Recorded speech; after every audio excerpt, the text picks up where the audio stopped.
Thanks for joining me here today for my review of A Simple Favour.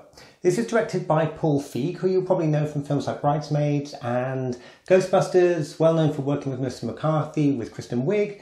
This film stars Blake Lively and Anna Kendrick, and I won't give away too much about the film, but it tells a story of two mothers whose kids go to the same school, who meet up and form a connection, and then one of them disappears. All this is in the trailers.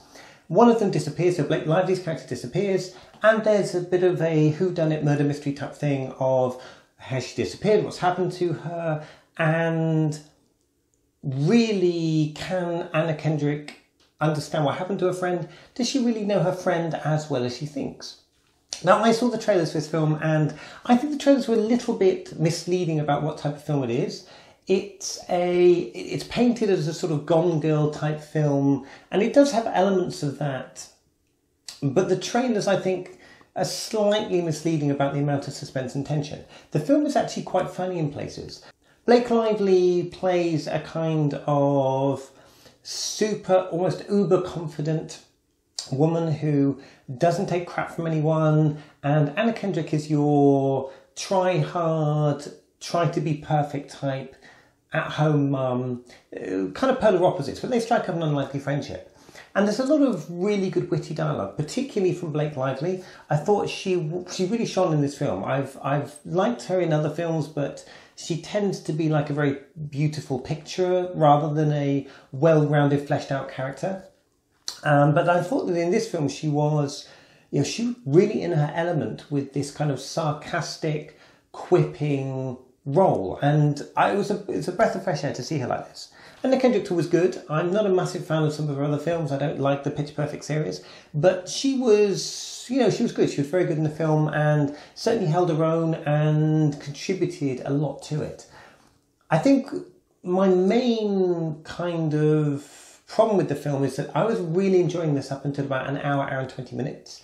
I thought it was well structured, it was well paced, good dialogue, good bits of humour. It had a genuine kind of mystery of what was going on. And I just felt that towards the end of the film, it took 2 or 3 too many misdirects and changes of direction to try to get you to a conclusion you couldn't possibly have guessed at. And I think that was really my main problem with the film. It didn't fall apart in the last half hour, but it kept zigzagging and leading you into a different direction without necessarily reaching an overall very satisfying conclusion. And there was a couple of things towards the end of the film that happened that I thought were a little bit silly and didn't really give it the overall impact that perhaps the start and the middle of the film had deserved. So unfortunately, because of that, because of the downturn towards the end, it's not my most memorable experience from leaving the cinema of recent. It's one of those things where you start on a high and you end on a low, and you never want to do that. You kind of want to end on a high at somewhere, or in some way during the film, and I didn't think that was present in this film. But similar to House of the Clock and Its Walls by Eli Roth, this is a very different direction from Favour, and I think it was a decent first effort. You could see his touch on the film, but I thought it was good. It was very interesting, and if this is kind of a branching out new direction for him, it's a decent start and well worth a look. Maybe not in cinemas, but well worth a look. I would give this film 7 out of 10. It's really good for the early going, very interesting, strong female characters, and it just struggles from trying to do a little bit too much, which, if they pared it down slightly, might have wrapped up a little bit more satisfyingly in the end. So that was A Simple Favour, Paul Feig's A Simple Favour.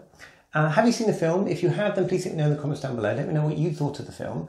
It was certainly worth going to see in the cinema. Like I said, I have a movie pass type thing, so I don't have to pay for these things, or I get them as part of my monthly subscription. So well worth seeing if you've got that kind of subscription pass, rather than paying full ticket price, or maybe catch it on a matinee screening, something like that, when it's maybe a little bit cheaper. Certainly if it's on screening and available, definitely worth taking a look, because it's a decent film, good film to have a look at. So thanks for joining me here today. Feel free to like, share and subscribe. Let me know in the comments down below what you thought of the film yourself, if you've seen it. Are you looking forward to seeing it? If there's anything you want to ask me about film or otherwise, then you can get me through my email address, which is juliettesnoir@gmail.com, or you can reach me through my website, which is www.juliettenoir.uk. Both of those links are in the description to this video. So thanks for watching me here today. Look forward to talking to you all again soon. And as ever, bye! Bye!